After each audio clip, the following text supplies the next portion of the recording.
جدا وكنهضروا عليه دائما هو الجانب الاجتماعي للاعب المغربي. هذا الرابط هذا خاص الانسان وخاص المربي وخاص الاستاذ وخاص المكون يشتغل عليه بشكل كبير، لان كنشوف دابا الرابط اللي كاين ما بين الزواني وما بين الاسره ديالو. شوف هضرتي لنا على الزواني، غادي نرجعوا عند الاسره ديال الزواني مع الزميل محمد القردة. اكيد انكم كتتبعوا يعني هذه اللحظات هذه بفخر. شنو بغيتوا تقولوا لولدكم وشنو كتشكل بالنسبه لكم هذه الصور اللي كتشوفوها حاليا؟ تفضل محمد القردة مع عائله فؤاد الزواني. معنا محمد القردة. جيهان غزلان الجسد كاين هنا. جيهان غزلان كتسمعيني ياك؟ كنسمع.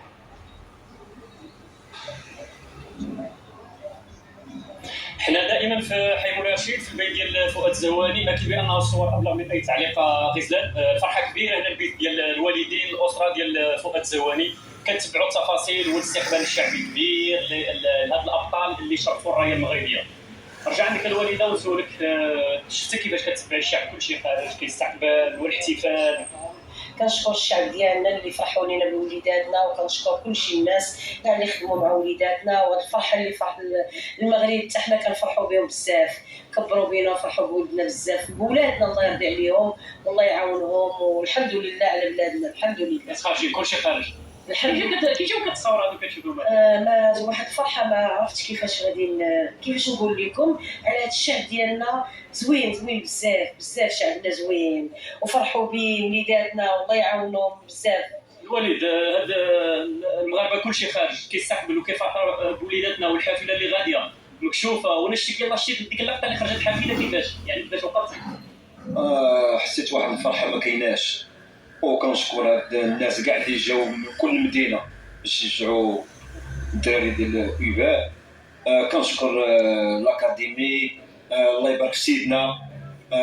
الانطلاقه كانت عنده من الاكاديمي. كنشكر كاع جامعه اليوم حفل كبير. عندك هنا الميداليه ديال الشام مع طارق السكيتيوي. الوالده عندها الميداليه هنا انا نشوف هذه ديال كان مع وهبي ياك كان من 17 عام، وهذه مع سعيد شيبه وزعتوا في انتظار الميداليه اللي غتجي ان شاء الله ياك حاج. ان شاء الله يا ربي كنفرحوا بها الله يجازيكم بخير. كنفرحوا بها ونفرحوا بشعبنا ونفرحوا بالوليدات ديالنا اللي فرحونا وفرحوا بنا بزاف وفرحوا الشعب ديالنا. وصراحه ببساطه والله جيهان وغزلان والله العظيم الى غنقول لكم الصوره كما هي اسره بسيطه استقبلونا فرحانين تلقائيا. ثاني معكم واحد القضيه ياك الحاجه نصليو صلاه وسلام واحد التغريده عندك